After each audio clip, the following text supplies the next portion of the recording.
Hello everyone. Welcome to mission possible IAS academy. Aspirants APPSC group 1లో గానీ, లేకపోతే సివిల్స్‌లో గానీ, టీఎస్‌పీఎస్సీ గ్రూప్ 1లో గానీ మీరు సక్సెస్ అవ్వాలంటే ముఖ్యంగా మెయిన్స్ ఆన్సర్ రైటింగ్ అనేది చాలా ఇంపార్టెంట్ రోల్ ప్లే చేస్తది. అది చాలామంది లాస్ట్ మినిట్‌లో ఇప్పుడు లాస్ట్ 2 మంత్సో, 3 మంత్సో సీరియస్‌గా కూర్చొని చేస్తారు. సో, అలా చేయడం వల్ల చాలా నష్టపోయే అవకాశం ఉంటదనమాట. మీ వాల్యుబుల్ టైమ్, ఎనర్జీ మొత్తం నష్టపోతారు. ముందు నుంచే మీరు ఆన్సర్ రైటింగ్ మీద మీరు ఫోకస్ చేయాలి. ముందు నుంచే మీరు ఆన్సర్ రైటింగ్ మీద ఎఫర్ట్స్ పెట్టాలి. ఎవ్రీడే ఆన్సర్స్ రాయాలి. సో, ఎంత బిజీగా ఉన్నా 1 ఆర్ 2 ఆన్సర్స్ మీద అయితే మీరు రాయడం అయితే మీరు అలవాటు చేసుకోవాలి. అప్పుడే ఈ లెర్నింగ్ ప్రాసెస్‌లో మీరు ఇంప్రూవ్ అయ్యి ఏ క్వెషన్‌కైనా ఆన్సర్ రాసే కెపాసిటీ మీకొస్తదనమాట. మనం మిషన్ పాసిబుల్ ఐఏఎస్ అకాడమీలో మనం ఏపీపీఎస్సీకి, సివిల్స్‌కి అండ్ గ్రూప్ 1కి మనం మెంటార్‌షిప్ ఇస్తున్నాం అన్నమాట. ఏపీపీఎస్సీ గ్రూప్ 1కి, నెక్స్ట్ టీఎస్‌పీఎస్సీ గ్రూప్ 1 సివిల్స్‌కి. ఓకే. సో, ఈ మెంటార్‌షిప్ ప్రోగ్రాము నోటిఫికేషన్ అయ్యేంత వరకు ఉంటుంది. దీంట్లో మీకు డైలీ మెయిన్స్ ఆన్సర్ రైటింగ్ రాయిస్తాము. అండ్ ప్రిలిమ్స్‌కి కూడా మన ఎంసీక్యూస్ టెస్ట్ కండక్ట్ చేయడం జరుగుతుంది. షెడ్యూల్ కూడా ఇస్తాము. ఆ షెడ్యూల్ ప్రకారం మీకు కవర్ చేయడం జరుగుతుందనమాట. ఇంకా డీటెయిల్స్ కావాలి అనుకుంటే మీకు డిస్క్రిప్షన్‌లో మీరు కాంటాక్ట్ నంబర్ ఉంటుంది. ఆ కాంటాక్ట్ నంబర్ యూజ్ చేసి మీరు కాల్ చేయొచ్చు. More details. అండ్ మన యాప్ లింక్ కూడా మీకు ప్రొవైడ్ చేయడం జరుగుతుంది. ఆ యాప్ లింక్ ద్వారా మీరు డౌన్‌లోడ్ చేసుకోవచ్చు మన యాప్‌ని. అండ్ ఇంకోటేంటంటే ఈనాడు ఎడిటోరియల్స్ ముఖ్యంగా తెలుగు మీడియం అభ్యర్థులకి చాలా ఇంపార్టెంట్ రోల్ ప్లే చేస్తది. ఇంగ్లీష్ మీడియం అభ్యర్థులకి హిందూ పేపర్ ఎడిటోరియల్స్ అనేవి చాలా సిగ్నిఫికెంట్ రోల్ ప్లే చేస్తాయన్నమాట. సో, వాటిని నెగ్లెక్ట్ చేయొద్దు. అట్‌లీస్ట్ ఎడిటోరియల్స్ అన్నా చదవండి. సో, ఈరోజు మన ఎడిటోరియల్ టాపిక్‌ని మనం డిస్కస్ చేద్దాము. సో ఈ ఎడిటోరియల్స్ కనుక రెగ్యులర్‌గా మీరు ఫాలో అయితే, మీ అండర్‌స్టాండింగ్ కెపాసిటీ పెరుగుతుంది. లేటెస్ట్ ఇన్ఫర్మేషన్, డేటా అనేది మీకు అందుబాటులోకొస్తుంది.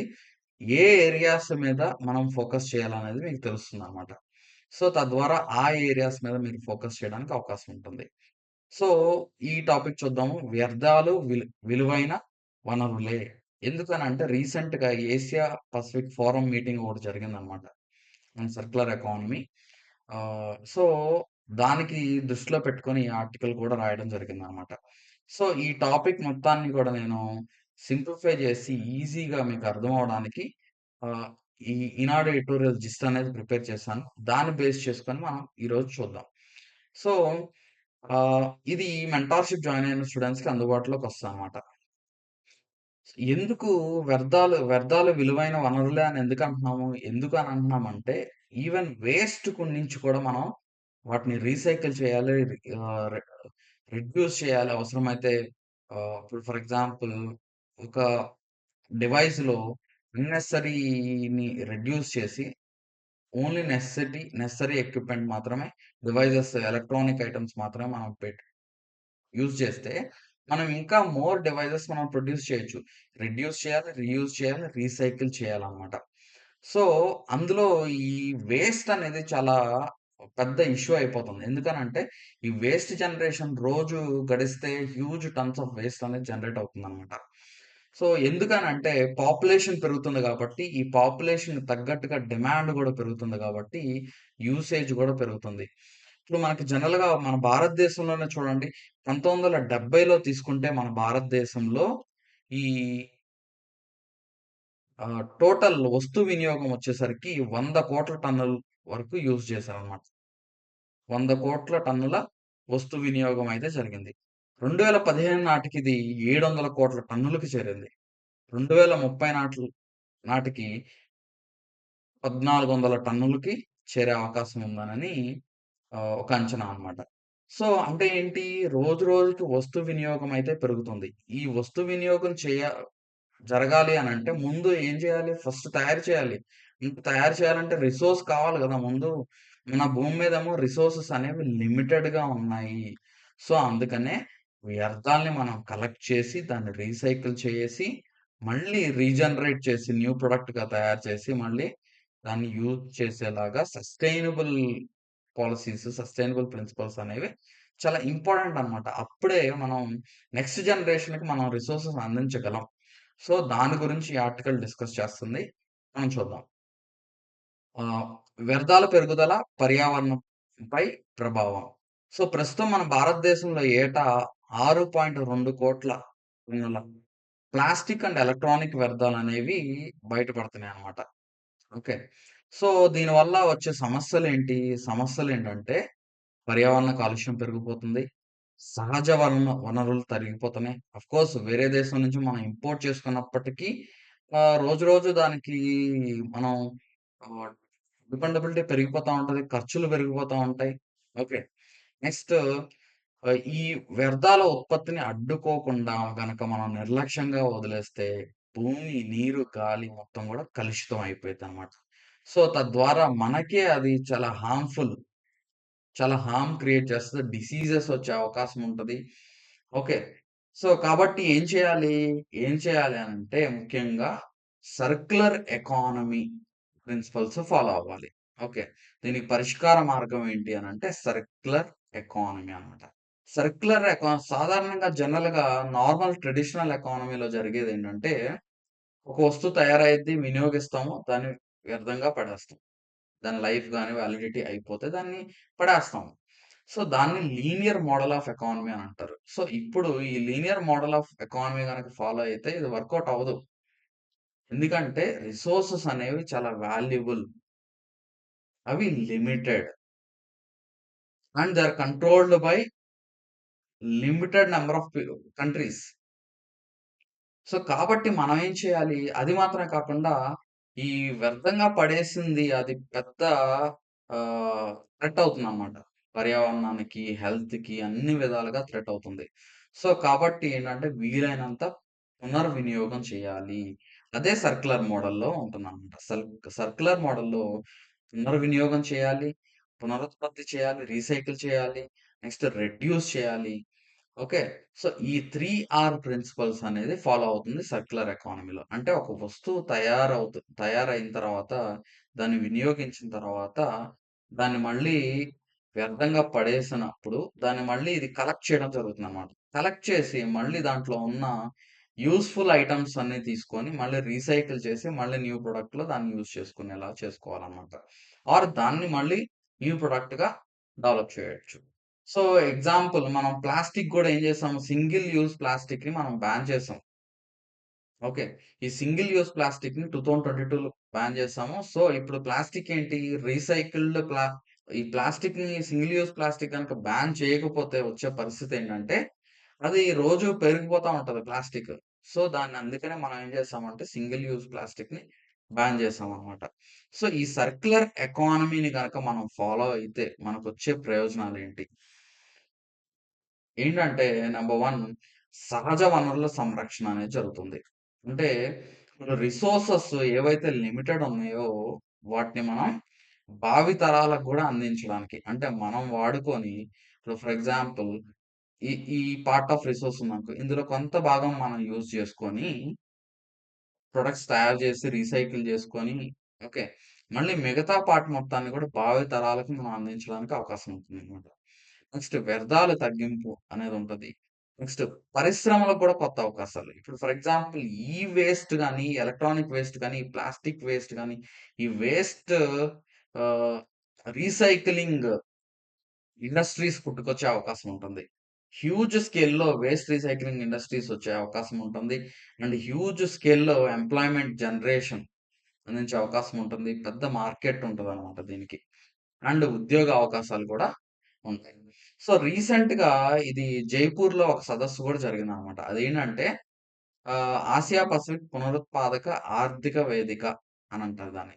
సో, ఈ ఆర్థిక వేదిక సదస్సు ఆసియా పసిఫిక్ పునరుత్పాదక ఆర్థిక వేదిక సదస్సనమాట. ఇది 12వ సదస్సు జైపూర్, రాజస్థాన్‌లో జరిగింది. సో, దీని ముఖ్య ఉద్దేశ్యం ఏంటంటే, ఇది ప్రాంతీయ సహకారం బలోపేతం చేయడం. ఎస్పెషల్లీ ఈ వేస్ట్ రిడక్షను, రీసైక్లింగు ఓకే. ఈ 3 ఆర్స్ మీద దృష్టి పెట్టే ఈ ప్రాంతీయ సహకార సదస్సు ఒక వేదిక లాంటిదనమాట. ఓకే. సో, ఇదేం చేస్తదంటే దీర్ఘకాలిక ఉత్పాదన, వినియోగ విధానాలు ఎలా ఉండాలన్న దానిపై కంట్రీస్ ఈ ఏసియా పసిఫిక్ రీజియన్‌లో ఉన్న కంట్రీస్ వచ్చి కూర్చొని డిస్కస్ జేసి ఒక రిజల్యూషన్స్ తీసుకొని, ఆ రిజల్యూషన్స్ తగ్గట్టుగా వాళ్ళ దేశాల్లో ఇంప్లిమెంట్ చేయడం అన్నమాట. ఇది నాన్ బైండింగ్ ప్రిన్సిపల్స్. ఇప్పుడు ఎవరి మీద ఇదేం ఫోర్స్ చేయదు. కానీ ఒక రెస్పాన్సిబిలిటీ. మన ఇండియా గూడా ఏంటి, మనం ఎవరు ఫోర్స్ చేయలా. మన ఇండియా సస్టైనబుల్ డెవలప్‌మెంట్ గోల్స్‌లో భాగంగా సింగిల్ యూజ్ ప్లాస్టిక్‌ని బ్యాన్ చేసింది. సస్టైనబుల్ డెవలప్‌మెంట్ గోల్స్‌లో భాగంగా ఈ సర్క్యులర్ ఎకానమీని కూడా ప్రమోట్ చేస్తుంది భారతదేశం. ఓకే. సో, ఇది ఈ వేదిక 2009లో ఇది ప్రారంభమైందనమాట. అండ్ ప్రారంభమై ఈ పునరుత్పాదక ఆర్థికంపై చైతన్యం తీసుకొస్తుందనమాట. సో, దీని గురించి ఇంకొంచెం మనం డిస్కస్ చేస్తే అక్కడ కొన్ని కీలకమైన నిర్ణయాలైతే తీసుకోవడం జరిగింది. ఓకే. సో, ఆ కీలకమైన నిర్ణయాలేంటంటే ఆహ్, ఈ 2013లోనే ఇది 3 ఆర్ డిక్లరేషన్ ఆనాయిల్లో 3 ఆర్ డిక్లరేషన్ అనేది తీసుకొచ్చిందనమాట. 2013, 2023 వరకు ఈ 3 ఆర్ డిక్లరేషన్ ఇంప్లిమెంట్ చేసేలాగా దాంట్లో 33 వాలంటరీ గోల్స్‌ని గూడా తీసుకొచ్చింది ఈ ఫోరం. అండ్ రీసెంట్‌గా ఈ మీటింగ్‌లో హాజరయ్యి ప్రైమ్ మినిస్టర్ నరేంద్ర మోడీ పీ3 అప్రోచ్‌ని గూడా ప్రపోజ్ చేశారనమాట. ఈ పీ3 అప్రోచ్ అంటే ఏంటంటే ప్రో ప్లానెట్ అప్రోచ్ అని అంటారు. ప్రో ప్లానెట్ అప్రోచ్ అని అంటాం. సో, ఈ ప్రో ప్లానెట్ అప్రోచ్ ద్వారా ఏంటంటే sustainable life styles and eco friendly behaviour. ఇప్పుడు మన బిహేవియరల్ స్టైల్స్‌లోనే మార్చాలి. ఓకే. అంటే మన బిహేవియరే మారాలి. సో, అప్పుడే ఈ సస్టైనబుల్ ఎస్‌డిజి గోల్స్ కూడా మనం అచీవ్ చేయగలుగుతాం అన్నమాట. అండ్ అది మాత్రమే కాకుండా ఇందులో ఒక సిటీస్ కోలియేషన్ ఫర్ సర్క్యులారిటీ సి3 అనే మిషన్‌ని కూడా లాంచ్ చేయడం జరిగిందన్నమాట. ఇది మల్టీ నేషనల్ అలయన్స్. ఈ సి3 అనేది మల్టీ నేషనల్ అలయన్స్. దేని పర్పస్ ఏంటంటే సిటీ కొలాబరేషన్ కోసం. ఇప్పుడు ఫర్ ఎగ్జాంపుల్ వేరే దేశంలో ఎక్కడైనా బెస్ట్ ప్రిన్సిపల్స్ ఫాలో అవుతున్నారనుకో. ఈ waste management, solid waste management అవ్వచ్చు, ప్లాస్టిక్ వేస్ట్ మేనేజ్‌మెంట్ అవ్వచ్చు, లేకపోతే ఈ వేస్ట్ మేనేజ్‌మెంట్‌లో ఏదన్నా ఒక సిటీ బెటర్ పొజిషన్‌లో ఉందనుకుందాం. సో, అది ఇండియాలో ఉన్న సిటీతో కూడా కొలాబరేట్ అయితే, అప్పుడు నాలెడ్జ్ ఎక్స్‌చేంజ్ చేసుకోవచ్చు. ప్రిన్సిపల్స్ ఎక్స్‌చేంజ్ చేసుకోవచ్చు. మెథడ్స్ ఎక్స్‌చేంజ్ చేసుకోవచ్చు. మన దేశంలో కూడా బెటర్‌గా ఈ సాలిడ్ వేస్ట్ మేనేజ్‌మెంట్ గానీ, ఈ వేస్ట్ గానీ, ఈ ప్రిన్సిపల్స్ అని డెవలప్ అయ్యే అవకాశం ఉంటది. నెక్స్ట్ అది మాత్రమే గాకుండా, ఈ డిఫరెంట్ కంట్రీస్ నుంచి వచ్చారు గదా! సో, సైడ్ లైన్స్ మీద ఎంఓయూస్ కూడా మన స్ సిటీస్ 2.0 అనే ఒక ఇండియాస్ స్మార్ట్ సిటీస్ మిషన్‌లో భాగంగా సిటీస్ 2.0 అని ఉంది. ఇదేంటంటే city investments to innovate, integrate and sustain దీని అబ్రివియేషన్ అన్నమాట. సో, ఇదేంటంటే it is a sub component of India's smart cities mission.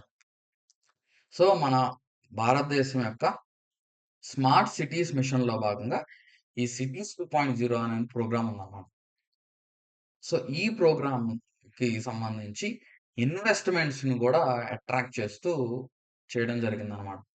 Next అది మాత్రమే గాకుండా ఈ సదస్సు యొక్క థీమ్ ఏంటంటే realising realising circular societies towards achieving SDGs in carbon neutrality. అంటే ఈ సర్క్యులర్ సొసైటీస్ దేన్ని అచీవ్ చేయాలి? సస్టైనబుల్ డెవలప్‌మెంట్ గోల్స్‌ని అచీవ్ చేయాలి. నెక్స్ట్ కార్బన్ న్యూట్రాలిటీని కూడా ఏషియా పసిఫిక్ రీజియన్‌లో అచీవ్ చేయాలి. కార్బన్ న్యూట్రాలిటీ అంటే ఏంటి? మనం ప్రొడ్యూస్ చేస్తున్న కార్బను అండ్ మనం కన్జర్వ్ చేస్తున్న కార్బన్ 2 బ్యాలెన్స్ అవ్వాలి. అంటే ఇప్పుడు ఫర్ ఎగ్జాంపుల్ మనం ఒక ఫ్యూయల్ మండించామనుకో, ఒక 10 టన్నుల కార్బన్ డయాక్సైడ్ ప్రొడ్యూస్ అయిందనుకుందాం.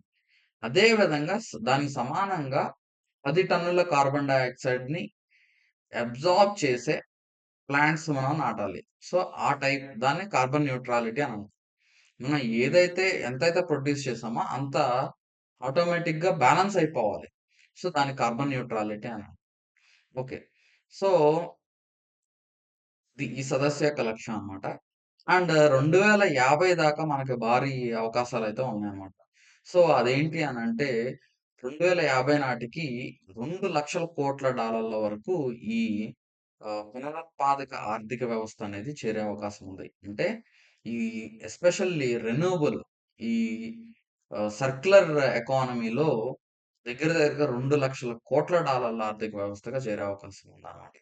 అండ్ అది మాత్రమే కాకుండా కోటి ఉద్యోగాలు కూడా సృష్టించే అవకాశం ఉంది 2050 నాటికి. తద్వారా మనం సుస్థిర అభివృద్ధి లక్ష్యాలు కూడా మనం చేరుకుంటాం అన్నమాట. సో, ఈ సర్క్యులర్ ఎకానమీ గనుక మనం ఫాలో అయితే. సో, మరి భారతదేశం ఏం చేస్తుంది? ఎటువంటి చర్యలు తీసుకుంటుంది భారతదేశం? భారతదేశం ఎటువంటి చర్యలు తీసుకుంటుంది అనంటే, మనం ఆల్రెడీ కొన్ని పాలిసీస్, రూల్స్, రెగ్యులేషన్స్ తీసుకొచ్చాం. మనం ప్లాస్టిక్ వ్యర్థాల నిర్వహణ నిబంధనలు తీసుకొచ్చామన్నమాట. ఈ వ్యర్థాల నిర్వహణ నిబంధనలు కూడా తీసుకొచ్చాం.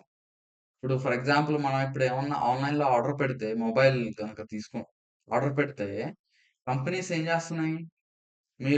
మన దగ్గర ఉన్న మొబైల్‌ని ఎక్స్‌చేంజ్ చేసుకొని దానికి కొంత అమౌంట్ కూడా ఇస్తుంది. ఎందుకనంటే అది కండిషన్ పెట్టింది గవర్నమెంట్. లేకపోతే కంపెనీస్‌కి ఉపయోగం ఏముంది?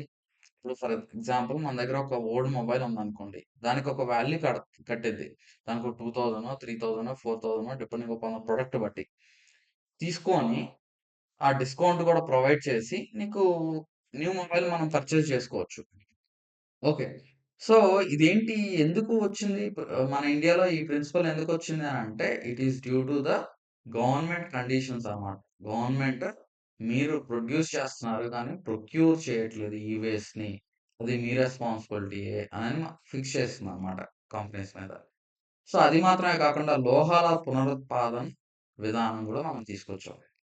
సో, నీతి ఆయోగ్ కూడా చాలా ఇంపార్టెంట్ రోల్ ప్లే చేస్తుంది. ఎస్పెషల్లీ ఈ వేస్ట్ మేనేజ్‌మెంట్ రూల్స్, దానికి సంబంధించిన మార్గదర్శకాలు కూడా రిలీజ్ చేస్తుందన్నమాట. తద్వారా స్టేట్ గవర్నమెంట్స్ కూడా దాన్ని ఫాలో అయ్యి, వాటిని ఇంప్లిమెంట్ చేయడానికి అవకాశం ఉంటుంది.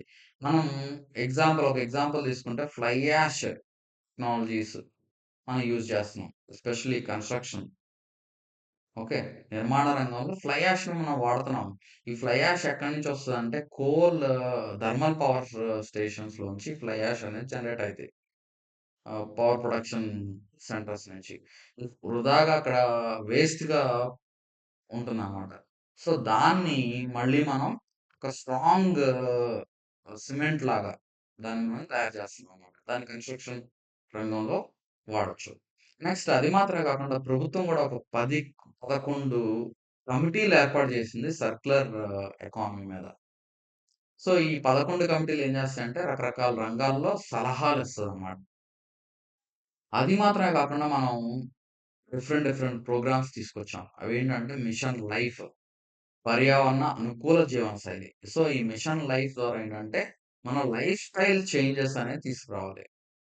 నెక్స్ట్ పంచామృత లక్ష్యాలు గూడా. ఈ పంచామృత లక్ష్యాల్లో భాగంగా మనం ఏం చేస్తున్నామంటే 2070 నాటికి మనం కార్బన్ ఉద్గారాలననేవి న్యూట్రాలిటీ అనేది సాధించాలి. ఓకే. అంటే నెట్ జీరోకి తీసుకొచ్చేయాలి కార్బన్ ఉద్గారాలని. నెక్స్ట్ స్వచ్ఛ భారత్ మిషన్ ఒకటి, అమృత్ మిషన్. దీని ద్వారా అర్బన్ ప్లానింగ్ బెటర్‌గా చేయడం. Next bio CNG, Gobardhan, waste management, plastic recycling principles ఇవన్నీ గూడా మనం తీసుకొచ్చామనమాట. సో, ఇక్కడ చూడండి మీకు ఆల్రెడీ కొన్ని పాయింట్స్ కూడా ఇక్కడ యాడ్ చేశాను. ఫర్ ఎగ్జాంపుల్ ఈ స్వచ్ఛ భారత్ అర్బన్ మిషన్ ద్వారా మనం ఏం చేసామంటే 108.62% ఆఫ్ హౌస్‌హోల్డ్ టాయిలెట్ కన్‌స్ట్రక్షన్ చేసాం. అంటే అర్బన్ ఏరియాస్‌లో more than 100% of toilet construction చేయడం జరిగిందనమాట. అండ్ అది మాత్రమే కాకుండా 80.29% ఆఫ్ సాలిడ్ వేస్ట్‌ని ఆహ్, ప్రాసెస్ చేయడం జరిగింది. అంటే అర్బన్ ఏరియాస్‌లో మనం కలెక్ట్ చేసిన ఆ వేస్ట్ మొత్తాన్ని గూడా ప్రాసెస్ చేయడం జరిగింది. 80% ప్రాసెస్ చేస్తున్నారు. ఇంకా మనం 100% అచీవ్ చేయాలి. ఓకే. అండ్ ఇంకోటేంటంటే గోబర్ధన్ స్కీమ్ ద్వారా ఏంటంటే 1008 బయో ప్లాంట్స్‌ని గూడా ఎస్టాబ్లిష్ చేయడం జరిగింది. ఓకే. సో, అందులో 67% డిస్ట్రిక్ట్స్‌లో 67.8% డిస్ట్రిక్ట్స్‌లో ఆపరేషన్‌లోకి వచ్చేసాయన్నమాట. ఇంకా 100% పెనిట్రేట్ చేయాలి. Okay. Next waste management rules 2022 ప్రకారం ఏంటంటే, మనం 5,82,769 మెట్రిక్ టన్నుల వేస్ట్ మనం కలెక్ట్ చేసాము. ప్రాసెస్ చేసిందంతా 5,18,240 మెట్రిక్ టన్నుల్ని ప్రాసెస్ చేయడం జరిగింది. సో, మనం 2022లో జులై 1న మనం ప్లాస్టిక్ మీద సింగిల్ యూజ్ ప్లాస్టిక్ ఆహ్, మీద మనం బ్యాన్ గూడా విధించడం జరిగింది. According to plastic waste management rules base చేసుకొని. సో, మనం సక్సెస్ అవ్వాలి, ముందుకు వెళ్ళాలి అనంటే మనకు కావాల్సిందేంటి ముఖ్యంగా? ముఖ్యంగా మనకు కావాల్సిందేంటంటే సర్క్యులర్ ఎకానమీ మనకు కావాలి. సో, ఇది ఎగ్జామ్ పాయింట్ ఆఫ్ వ్యూలో ఇంపార్టెంట్. దీని మీద మీకు క్వెషనొచ్చే అవకాశం ఉంది. ఈ వేస్ట్ మేనేజ్‌మెంట్ మీరు వేస్టే గదా! దాన్ని తక్కువ చేయకండి. ఓకే. ఖచ్చితంగా మీకు క్వెషనొస్తది ఎగ్జామ్‌లో. ఈ సర్క్యులర్ ఎకానమీ మీద నుంచి కానీ, ఈ వేస్ట్ మేనేజ్‌మెంట్ మీద నుంచి ఖచ్చితంగా మీకు క్వెషనొస్తది. ఓకే. సో, కాబట్టి వీటి మీద మీరు ఫోకస్ చేయండి. సో, మెయిన్ చేయాల్సిందేంటంటే క్లీనర్ ప్రొడక్షన్ అనేది ఇంపార్టెంట్. ఈవెన్ ప్రొడక్షన్‌లో గూడా మనం ఆహ్, క్లీన్ ప్రొడక్షన్ అనేది అంటే క్లీన్ ప్రొడక్షన్ ఎప్పుడైద్ది? తక్కువ రిసోర్సెస్‌ని వాడి మనం ఒక ఒక వస్తువుని మనం ప్రొడ్యూస్ చేయగలిగితే క్లీనర్ ప్రొడక్షన్ అంటాం. ఓకే. Next better service. ఇప్పుడు లైఫ్ మనం ఎక్స్టెండ్ చేయాలి. ఒక డివైస్ లైఫ్. ఇప్పుడు ఫర్ ఎగ్జాంపుల్ మనం ఒక మొబైల్ తీసుకుంటే జనరల్‌గా 1 ఇయర్‌లో మొబైల్ మార్చేస్తారు. అదే ఆ మొబైల్‌ని 2 ఇయర్స్, 3 ఇయర్స్, 4 ఇయర్స్ గనుక యూజ్ చేసే అవకాశం ఉంటే ఆఫ్‌కోర్స్ యూజ్ చేసేవాళ్ళు యూజ్ చేస్తారు. కానీ మాక్సిమం చెప్తున్నాను దాని స్టోరేజ్ అయిపోవడమో, లేకపోతే ర్యాము తగ్గిపోవడమో ఆఫ్‌కోర్స్ తగ్గదు. డివైస్ స్లో అవ్వడమో జరిగిద్ది. మళ్ళీ నెక్స్ట్ అప్‌గ్రేడ్ చేయాల్సిన పరిస్థితనమాట. మోర్ ర్యామ్ కోసం, మోర్ స్టోరేజ్ కోసం. సో, అంటే ఏంటి బెటర్ సర్విస్ ఎక్స్టెండ్ చేయాలి. ఇప్పుడు ఏదన్నా ఒకటి పాడైపోయింది అని సర్విస్ సెంటర్‌కి వెళ్తే, వాళ్ళు మళ్ళీ బెటర్ సర్విస్ రీస్టోర్ చేయగలగాలనమాట. ఇప్పుడు లైఫ్ స్పాన్ అనేది ఎక్స్టెండ్ అయ్యిద్ది. నెక్స్ట్ అది మాత్రమే కాకుండా collect at end of the life. ఆ వస్తువు వాడేసిన తర్వాత దాన్ని మళ్ళీ కలెక్ట్ చేయాలి. దాన్ని మళ్ళీ రీమాన్యుఫ్యాక్చర్ చేయాలి. అందుకనే ఇప్పుడు చూడండి డివైజెస్ రిఫర్బిష్డ్ అని అంటున్నారు. అంటే డివైస్‌లో ఏదైనా చిన్న ప్రాబ్లమ్ ఉందనుకోండి. దాన్ని మళ్ళీ చేంజ్ చేసి దాన్ని రిఫర్బిష్డ్ అని సేల్ చేస్తున్నారు. కొంచెం ప్రైస్ తగ్గించి. ఓకే. రీసైకిల్ చేయాలి. వేస్ట్ తగ్గించాలి. ఓకే. రీయూజ్ చేయాలి రిసోర్సెస్‌ని. Green products, non toxic, long life recyclable ప్రొడక్ట్స్‌ని మనం తయారు చేయాలన్నమాట. సో, తద్వారా ఎన్విరాన్మెంటల్ ఫుట్ ప్రింట్ అనేది తగ్గించాలి. నెక్స్ట్ రెడ్యూస్ రిసోర్స్ డిపెండెన్సీని కూడా తగ్గించాలి. అంటే మళ్ళీ ఫర్ ఎగ్జాంపుల్ మనం ఏదైనా వస్తువు తయారు చేయాలన్నా మళ్ళీ చేసి అక్కడి నుంచి వచ్చే ఒరిజినల్ సోర్స్ నుంచి కాకుండా మళ్ళీ మనం ఆల్రెడీ వాడిన దాంట్ నుంచి రీప్రొడ్యూస్ చేయాలి. నెక్స్ట్ తద్వారా వేస్ట్ మినిమైజ్ చేయాలన్నమాట. సో, ఇలా గనక చేయగలిగితే ఖచ్చితంగా మనం ఆహ్, అద్భుతాలు సృష్టించగలుగుతాం అన్నమాట. ఓకే. సో, ఈరోజు మన ఎడిటోరియల్ టాపిక్ కంప్లీట్ అయింది. మీరు వీటిని మాత్రం నెగ్లెక్ట్ చేయొద్దు. ముఖ్యంగా తెలుగు మీడియం అభ్యర్థులు, సివిల్స్ ప్రిపేర్ అయ్యే అభ్యర్థులు అవ్వచ్చు. సార్ నాకు టైమ్ వేస్ట్ అనుకుంటున్నాను సార్ అంటే మీ ప్రిపరేషనే ఇంకా ఉపయోగం లేదు. ఎందుకనంటే మీకు సోర్స్ ఆఫ్ ఇన్ఫర్మేషన్ ఏముంది చెప్పండి తెలుగు మీడియం అభ్యర్థులకి. సో, ఇటువంటి చాలా ఇంపార్టెంట్ రోల్ ప్లే చేస్తాయి. అండ్ మన మెంటార్‌షిప్‌లో మంచి మోడల్ ఆన్సర్స్ మీకు తీసుకురావడం జరుగుతుంది. అండ్ ముందు నుంచే మీతో ఆన్సర్ రైటింగ్ రాయించడం, ముందు నుంచే మీరు ప్రిలిమ్స్ అండ్ మెయిన్స్ ఇప్పుడు సార్ ప్రిలిమ్స్ గురించి ఏంటి అనంటే, ప్రిలిమ్స్‌కి కూడా మనం షెడ్యూల్ ఇస్తున్నాము. దానికి తగ్గట్టుగా దానికి టెస్ట్ కూడా పెడుతున్నాం అన్నమాట. ఓకే. సో, ఇంకా మోర్ డీటెయిల్స్ కావాలంటే డిస్క్రిప్షన్‌లో కాంటాక్ట్ నంబర్ ఉంది. కాల్ చేయండి. అండ్ నెక్స్ట్ టాపిక్ రేపు నెక్స్ట్ ఎడిటోరియల్ డిస్కషన్‌లో మనం చూద్దాం. And thank you so much. యాప్‌ని డౌన్‌లోడ్ చేసుకోండి. మీ ఫ్రెండ్స్‌కి షేర్ చేయండి. అండ్ సబ్స్క్రైబ్ చేసుకోండి. Thank you so much.